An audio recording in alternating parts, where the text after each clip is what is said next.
Kabi-kabilang rescue operations ang ginawa sa iba't ibang lugar sa Quezon City. Balitang hatid ni Tina Panganiban Perez. Sa gitna ng malakas na buhos ng ulan, walang patid ang rescue operation sa Barangay Bagong Silangan.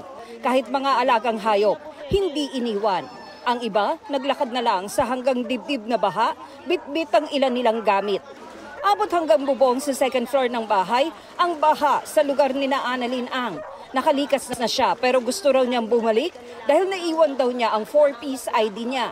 Pinasok na po ng tubig hanggang taas na po. Pinakalimutan po yung mga ID at saka yung ID 4-piece po at yung wallet ko. Naiwan po kasi sa sobrang kaba na rin po. Warning na po kami, mag-ready na kayo. Kaya marami na po kami na-evacuate kagabi. Kaya lang hindi din po kaya ng rescuer namin sabay-sabay. Kasi ang ultimo kaya kami na po ang nag-cater ngayon kasi lubog na May ilang piniling wag munang lumikas, lalo na yung mga may second floor ang bahay at malapit lang sa main road na hindi naman binabaha. Ang iba, umasang pababa ang tubig, gaya ni Efren Cabalan. Pero tansya niya, 5 metro na ang lalim ng baha sa bungalow nila. Inintay ko na bababa yung tubig. Patas na. Umabot na dito sa leeg ko. Hindi, sumakay nila kung mayroon dumaan na taga. Malapit lang sa main road itong mga magkakaanak na ito, kaya ngayon pa lang sila humingi ng tulong mula sa mga rescuer. Hinintay nila na umabot hanggang ganyan kalalim yung tubig dito para siguro ay unahing i-secure yung kanilang mga gamit sa kanilang bahay. Malapit lang naman yung main road dito, ilang hakbang lang, kaya hindi rin naman daw nalagay sa panganib ang mga ni-rescue ito. Ma'am, ba't ngayon lang kayo nagpa-rescue? Hindi po, doon kami kasi mga gamit namin tinaas namin. Monitor po kami rito, may mga tao po, para pag tumaas, any moment, pwede po kami. Maraming evacuation centers sa Barangay Bagong Silangan, gaya nitong Bagong Silangan Elementary School. Nagtsatsaga sa kandila ang mga narito dahil malaking bahagi ng barangay ang walang kuryente. Pero may supply naman ng pagkain at inumin. Maraming kalsada rin sa Quezon City ang binaha, gaya ng ilang bahagi ng Mindanao Avenue. Ang rumaragasang tubig sa Pasong Tabo Bridge halos umabot na sa kalsada. Ang ilang bahagi ng Congressional Avenue, lubog din. Isang kotse naman ang tumirik sa Quezon Avenue Underpass nang maipit sa malalim na tubig. Natrap po siya sa loob. Tinulak na po namin papunta rito. Gaano kalalim ba kanina? Kanina hanggang dito yan Ginawa namang swimming pool ng ilang kabataan ang isang bahagi ng Luzon Avenue na nalubog din sa baha. Di nila alintana ang mga sasakyang nangahas tawirin ang tubig. Tina Panganiban Perez, nagbabalita para sa GMA Integrated News. 7 barangay na malapit sa Pantal Sinucalan River sa Dagupan City ang mahigpit na pinabantayan dahil sa posibilidad ng pagbaha tuwing malakas ang ulan. May ulat on the spot si Claire Lacanilaw Dunca ng GMA Regional TV. Claire? Yes, Connie, Rafi, patuloy na nararanasan ang pagbugso-bugsong ulan na dito sa Dagupan City maging sa Pangasinan dulot nga ng habagat. Kaya inalerto ng mga residente sa posibleng pagtaas ng antas ng tubig sa ilog na nagdudulot ng pagbaha.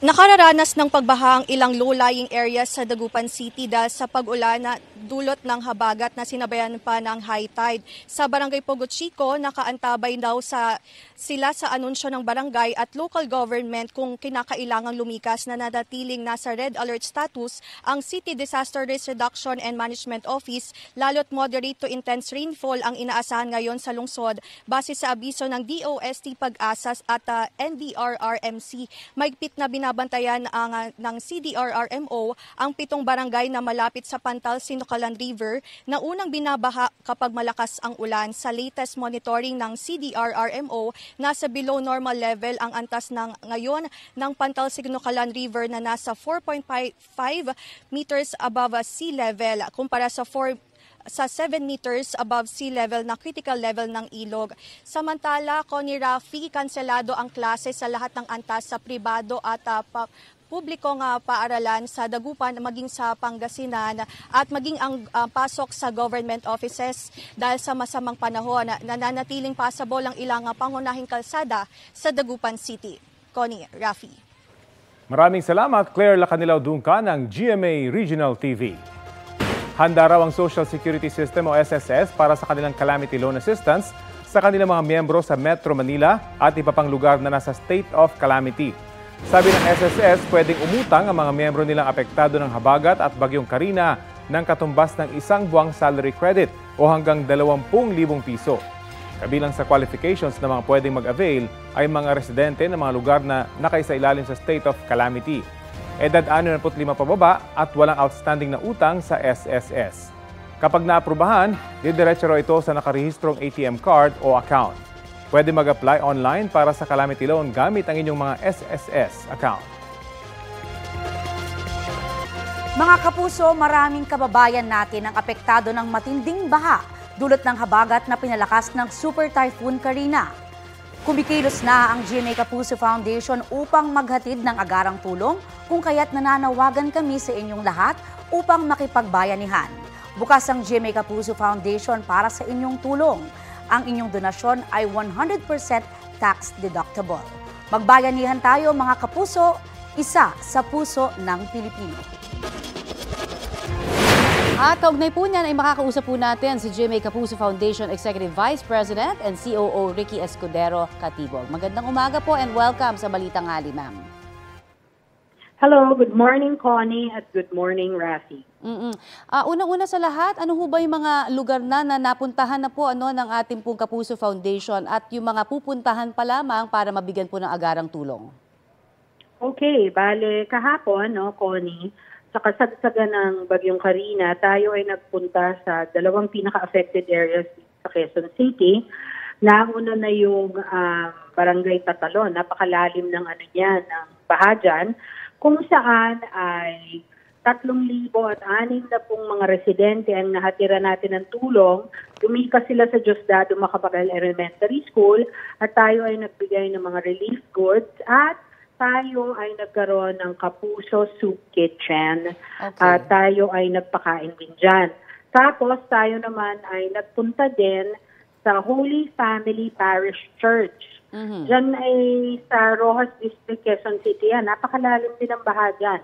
At mahigit 1,000 individual naman ang ating binigyan ng relief goods at tayo rin ay nagkaroon ng Kapuso Soup Kitchen. Ngayong umaga naman, ang katuwang natin ay yung unang hirit barkada at tayo naman ay nagtungo diyan naman sa Barangay San Juan, Taytay, Rizal. 1,000 residente din ang binigyan natin ng relief goods at tayo din ay nagpakain ng agahan sa mga bata at mga senior citizens. Ngayong araw na ito naman, tuloy-tuloy ang ating relief operations, Connie, Ang GMA Kapuso Foundation ay magtutungo ngayon sa Malanday Elementary School sa Malanday, Marikina at magiging katuwang natin dito ang ilang top stars ng GMA Kapuso Foundation na gusto rin magbigay ng kanilang tulong. Bukas naman, Friday, tayo naman ay magtutungo sa Malabon City. Lumubog din yan, Yes, oo. At sa Navotas City. Alright. At mag-distribute din tayo ng relief goods. At saka tayo rin ay magpapakain at gagawa rin tayo ng Kapuso Soup Kitchen.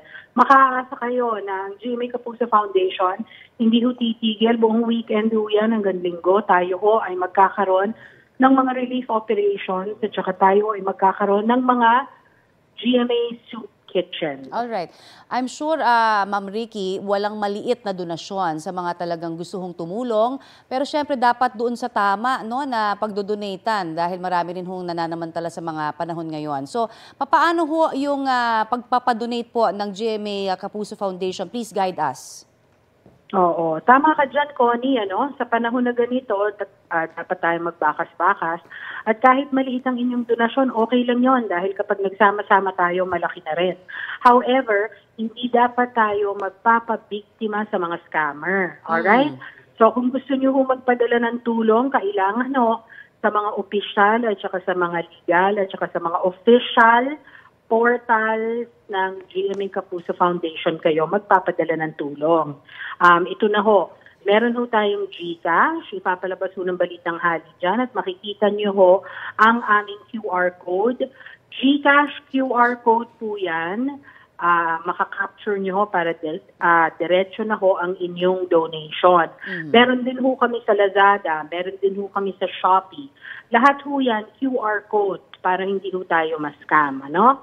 So, meron din ho tayo sa Cebuana Luisier. Lahat ho ng branches niyan nationwide, sasabihin nyo lang ho na kayo ay magdo-donate, waive na ho ang remittance fees dahil partner ho natin dyan. Yung mga bangko ho natin, BDO, Metro Bank, Union Bank, PNB, Land Bank, at saka Bank of Commerce. Kung pupunta ho kayo sa bangko, huwag niyo ho ibibigay sa kung kani-kanino. Wala hong fixer ang GMA Kapuso Foundation. Dumiretso ho kayo sa teller at sabihin nyo, magdo-donate po kami sa GMA Kapuso Foundation. Pwede din po kayo pumunta sa www.gmanetwork.com. Meron ho diyang portal ang GMA Kapuso Foundation. Pwede ho tayo mag-donate via credit card. Ayun, so lahat ho, yan ho ang ating mga official donation portals. Diyan lang po kayo mag-donate para sigurado na ang tulong na ibibigay nyo makakarating. Yan ho ang promise ng GMA Kapuso Foundation alang-alang sa serbisyong totoo sa panahon ng kalamidad. Oo. At syempre, bukod po sa cash, pwede rin hubang mag-volunteer naman kaya, ano? Doon po sa mga gusto hong tumulong na sila ho mismo, no, ang mag-repack o saan ho ba sila pwedeng mag-inquire about this? Yes. Connie, we do accept yung mga volunteers, lalo na sa repacking. Tumawag ho tayo sa GMA hotline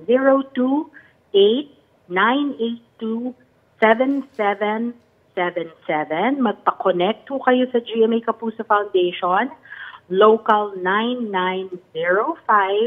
Ang sasagot po sa inyo ang aming volunteer coordinator at isi-schedule po kayo at yung mga kasamahan nyo kung gusto nyo mag-repack sa GMA Kapuso Foundation.